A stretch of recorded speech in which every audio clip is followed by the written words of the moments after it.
wonderful people. Thank you for coming back to my channel.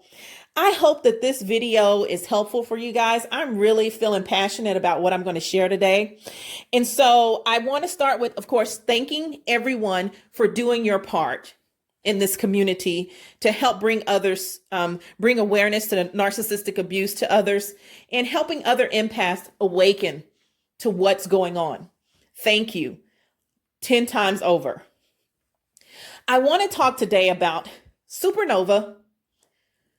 Why does this happen to the super empath?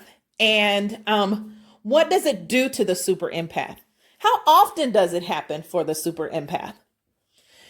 So I have a video that talks about supernova that I made months ago. That was the moment that I realized after listening to several videos that, oh my gosh, this is what I can relate to.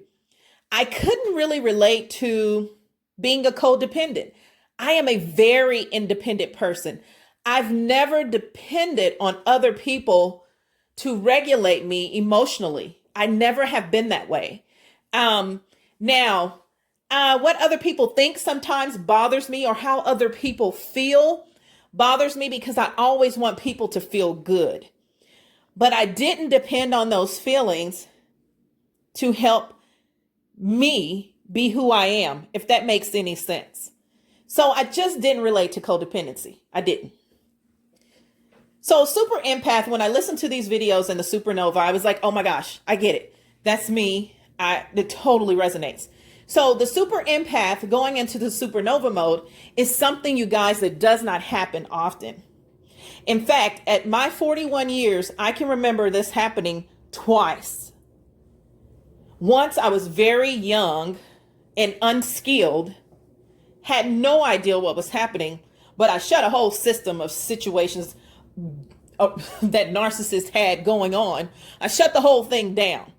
Wasn't aware of what I was doing. I just know that I had reached the breaking point, to where I was like, everyone can have their asses handed to them. And I just went berserk. Same thing happened here at 40 years old. Actually 39, 40, 39. So my ex, who I talk about mostly on this channel, is not the only narcissist in my life, or that had been in my life, but he's the one I talk about the most. And so that was a situation where I went into supernova mode. Why did that happen? Again, I was pushed to that point of mistreatment and dealing with the audacity and seeing so many people hurt. It seems to be something centered around seeing other people hurt, not just myself. It's one thing if someone hurts my feelings, but when I see that you're hurting all of these other people and you're using them, I just can't deal with it. I cannot let you go. I can't let you get away with it. And it's like a grip. I'm just keeping a grip on you and like trying to choke out the darkness. And this is all a spiritual battle. I just had enough. The super empath has had enough. And he or she goes into the supernova mode. This takes a lot of energy. Once the super empath calms down from this huge explosion, then he or she pretty much goes into like a hibernating state. That's the state of mind I have been struggling with for a few months now.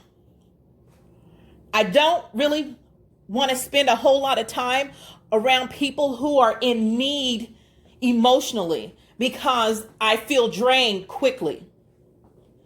So I keep to myself, and it's almost like I'm trying to there's a rebuilding that's happening, and I'm trying to work on that. Like I have to replenish my energy, and it takes a while. It takes so much out of you that you think twice before ever going into that mode ever again. I can't say that it will ever happen in my lifetime again that I will go into a supernova mode, but I did. And I felt that I had to. I was left up to no choice. But now I am dealing with the effects of making that decision.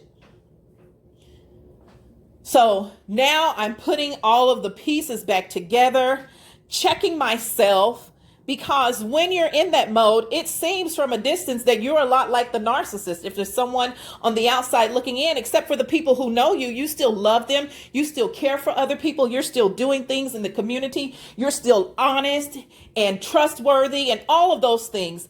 But in this fight with the narcissist, you know there's the only way to win is to become like that individual in some sort of way, which is basically mirroring them, just like they have done you, in order to show them who they are, that you know, and that you're not going to tolerate it, that you will stand firm and to fight the good fight. So in that mode, it drains you because you're not being necessary. You're not being yourself. You had to step outside of yourself and you had to tap into untapped energy, like go into the reserve to really dig into this person, to let them know that you're not going to put up with the crap. If they come back with it, you will completely destroy them. And this is what supernova mode is. So people who are saying that, oh, I go into supernova mode all the time, there's no way. No way.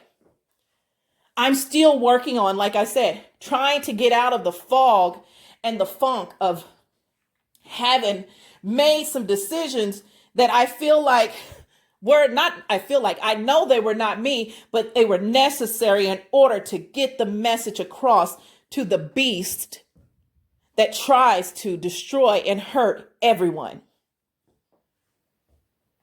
So I find myself alone frequently. Many of you find yourselves alone frequently, trying to process, trying to, like I said, replenish, trying to gain some balance, some footing back into reality. So going into supernova mode is not anything that an empathic person wants to do. We don't want to do that. We would like for people to just do exactly what they're supposed to do so that we don't have to check them. But sometimes there are some people who cannot get it, will not stop unless you explode. And that is the supernova mode. So super empath, if you have gone into this mode, my recommendation for you is to stay far away from narcissistic people. They come out of the woodwork after you sort of calm down from this supernova mode. Once you start to calm and come back to reality, come back to yourself, then you start noticing these people come out of the woodwork. It's like blood in the water. They're like sharks. Basically, that's what they are. And they can smell it. They can smell that you're weak and that you're bleeding. So you got to protect yourself and protect your energy. And sometimes that means distancing yourself from people for a certain period of time. Because as an empath, it's really hard to find the balance of not taking on the problems of other people, of not wanting to be the warrior, to stand up and to represent and to shut systems down. So knowing that that is a natural response for you, you've got to take the time out to take care of yourself. That comes in with applying loads and loads of self-love, self-compassion, practicing taking care of yourself, just the way you take care of other people. If you do not do this, then you will be weak and you may fall asleep again and become prey for narcissists. They're waiting. They're always waiting and lurking about. They're predators. That's what predators do. They don't sleep. They don't rest. So you must always have your game face on, always. So that is my message for you guys today. Going into the supernova mode is not happening every day. It's not happening often at all. If someone's telling you that, it's just not true. Being a super empath is not a game. It's not something we just throw around and say. These are people who are really fighting a battle, and they're very much aware. So please continue to join me, Army. Please continue to fight. Please continue to stand up for those who cannot speak up for themselves. Please continue to love on others, and most importantly, continue to love on yourself.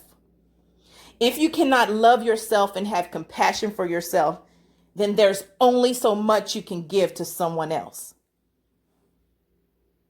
I hope this message was helpful for you. I thank you for your time. God bless you all. And please, if you have not already, press subscribe. And again, thank you so much for your support.